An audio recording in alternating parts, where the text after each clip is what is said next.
At Jinja Nile Resort. That's why you see me with my week off.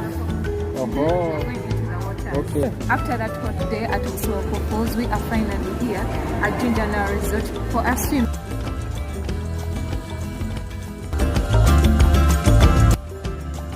Thank you.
How disappointed are you girls?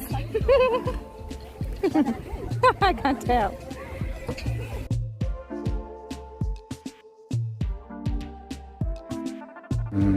When we were coming in, I actually felt so bad that I was not going to vlog, but I was like, Casta, I'm going to swim. And now the fact that the swimming did not happen, yeah, let me just take you around. Yeah, I'm disappointed, but you know what? Regardless, we move. So I hope you enjoy this journey of a simple tour around Jinja Nile Resort. I might not visit all the places because yeah, this is a weekend, it's evening time and the place is quite busy. So there are places I won't film just as a way of respecting people's privacy.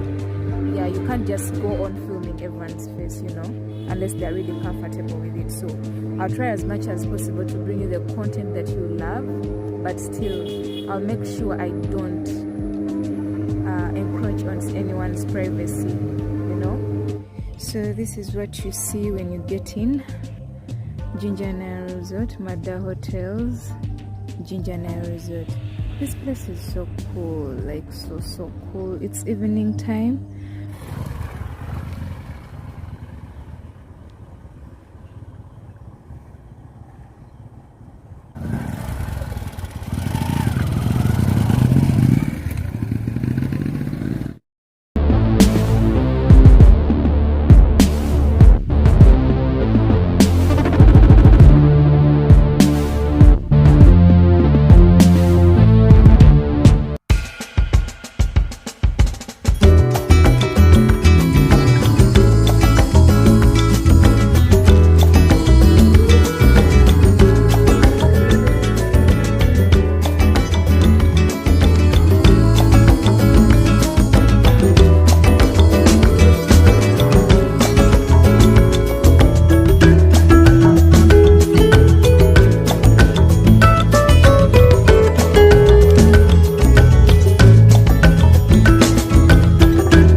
This is Gigi Culture. Dana Prima channel. Dana Prima. I am outside. You are waiting. Like outside country. Mwekati mukuze mbalaba.